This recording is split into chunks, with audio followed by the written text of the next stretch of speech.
ತಾಲೂಕು 192 KRಪೇಟೆ ವಿಧಾನಸಭಾ ಕ್ಷೇತ್ರದಲ್ಲಿ ಈಗಾಗಲೇ 261 PSಗಳಲ್ಲಿ ಯಾರು ನಮ್ಮ ಸಿಬ್ಬಂದಿ ಕಾರ್ಯನಿರ್ವಹಿಸ್ತಾ ಇದ್ದಾರೆ ಆ ಸಿಬ್ಬಂದಿಗೆ ಈಗಾಗಲೇ ವ್ಯವಸ್ಥಿತವಾಗಿ ನಾವು ತರಬೇತಿಯನ್ನು ಕೊಟ್ಟಿದ್ದೇವೆ. ಇವತ್ತು ಮಸ್ಟರಿಂಗ್ ಕಾರ್ಯ ಪ್ರಾರಂಭವಾಗಿದೆ. ನಮ್ಮೆಲ್ಲ ಚುನಾವಣಾ ಸಿಬ್ಬಂದಿಗಳು ಅವರು ಏನು ಅಲರ್ಟ್ ಆಗಿರುವಂಥ PSಗೆ ಅಗತ್ಯ ಚುನಾವಣಾ ಪ್ರಕ್ರಿಯೆ ಸಾಮಗ್ರಿಗಳೊಂದಿಗೆ ಎಲ್ಲರೂ ಕೂಡ ತಮ್ಮ ಮತದಾನ ಕೇಂದ್ರಕ್ಕೆ ಹೋಗಲಿಕ್ಕೆ ಸಿದ್ಧವಾಗಿದ್ದಾರೆ.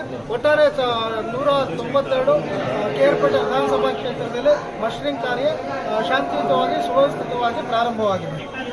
ಸರ್, ನಿಮ್ಮ ಹೆಸರು? ಚಂದ್ರಯ್ಯ, ಸಹಾಯಕ ಚುನಾವಣಾಧಿಕಾರಿಗಳು, KRಪೇಟೆ.